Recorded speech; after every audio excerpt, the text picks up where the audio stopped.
The Island. The first and original map in ARK Survival Evolved. From both a development and a canon storyline, offering a variety of biomes, all equipped to test your skills to the very limit. But how do you plan on surviving this first map? And why would you choose this as your main map to play on? You're right kids, it's Raasclark. And whether beginner or expert, this is the full rundown on everything you need to know about living on the island. Before we begin, don't forget to hit that like button, drop me a sub, share around, and let's get into it. So as I said, the island is the most developed map, looking very different from when it first began. For example, there was no snow biome until well into the map's development, but it's certainly a good choice for beginners, especially looking for a primal experience. It offers a medium difficulty due to a punishing start if you don't know how to get on your feet, and a bizarre weather system that will constantly keep you running blind. The island holds 3 obelisks, a red, a green and a blue one, all in the shape of a triangle, that help set the varied difficulties of areas to live in on the map. So beginning with the area surrounding Red Ob, this is your beginner biome, with plenty of early entry dinos to tame such as PTs, turtles, and a much easier life starting out.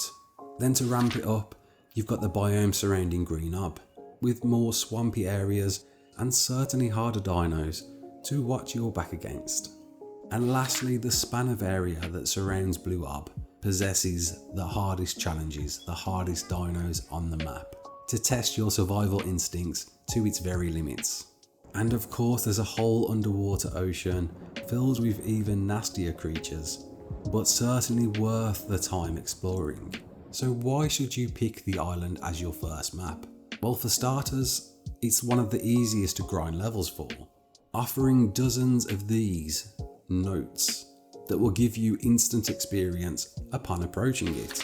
And there are many surrounding Crags Island, of which you can all run and gain that experience and level up pretty quick. It's also one of the best for maxing out your character, Ode to the Swamp Cave, which once equipped with the right gear, being some scuba and a frog, you can go to town on all the insects in the cave, gaining a lot of XP and cementing pace to boot. It's also one of the best for drops, providing you can learn the underwater loot crate spawns. You'll find these to hold some of the best loot in the game. Now, depending on the type of server you're playing, whilst the south and west spawns are the easiest spawns to choose, I would certainly avoid the spawns on the west side and possibly choose north too. Whilst appearing to be a harder spawn, you're less likely to encounter anyone. Tame a PT and get inland as quick as possible. Starting out, you might want to consider building in the very dark and very covered Redwoods biome. And sadly, for decent PvP base locations, there aren't many, at least on land, with Alpha Pillar being one of the best outdoors locations on the map. Due to its elevation, you could certainly attempt to build in one of the many pearl caves that litter the ocean.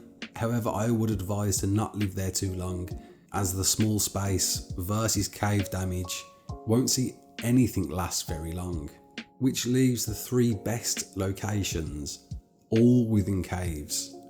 The first being the Cunning Artifact Cave, offering a deadly underwater area full with nasty creatures and a pretty surprising open land area to build a defendable base. And then there's the Brute Artifact Cave, again offering an underwater area which leads to a decent land area. And lastly, you've got the most OP of all, the Hard Snow Cave, because right at the very start, it offers a crouch point of which you have to crawl through to get through to the other side, making it one of the most defendable locations on the map. With this and the latter cave being one of the best locations for running drops and getting the best loot. Starting out where you'll want to start farming metal, crystal and obsidian, you may want to begin with the Redwoods Mountain, offering a good volume of each and being less popular than the next locations. At which point, when you've met an intermediate level, you'll find 3 mountains, moving all the way from Kano to the volcano, all possessing a wealth of metal, crystal and obsidian. But if you're equipped and ready to face ice temperatures, you certainly want to traverse Blue Ob Mountain, possessing the most metal there is. For pearls and cementing paste, you'll want to hit these beaver dams that are littered in most rivers around the island. But once you're ready, you'll want to take on the ice lake that possesses much more pearls to start farming those electronics. And once you're underwater ready, you'll want to go to town with an anglerfish at the many pearls around the icebergs, which also doubles up as a great spot for oil. But if you're not quite ready to go underwater yet, North Snow is going to be your first and best chance at farming as much oil as possible, with some consideration to start moving towards the icebergs, because as well as oil, they possess many penguins that will offer you organic polymer, which you can use the same as hard poly.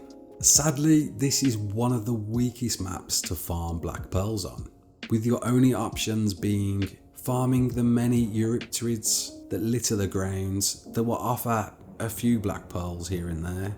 But your best route to farming black pearls, once you're set and ready, is killing these alpha mosas. The island offers 3 bosses: the Broodmother, the Megapithecus, and the Dragon, which are all the hardest iterations of these bosses across the maps, with the Dragon being especially one of the hardest bosses to beat. And to fight these, of course, you're going to need apex items and artifacts. Most I would encourage you to go on other maps to farm and transfer back over. But if you're adamant on farming artifacts on the island, the Hunter Artifact Cave is certainly the easiest one to run. And the Artifact of the Clever is certainly doable naked with good running speed. And if you want to chance it with a bit of experience, the Artifact of the Pack can be ran, and so can the Artifact of the Massive, with at least 3 of these being your requirements to fight the Broodmother and begin unlocking tech tier. And once you have conquered all 3 bosses, you will have the opportunity to face and run the Tech Cave, the very challenging gauntlet of high level dinos, and the penultimate boss to see you ascend the storyline and offer your player more levels, at which point you may be set and ready to begin the journey to the other maps. And that wraps up my overview of the island. Did you enjoy it, kids? Drop a comment below, let me know.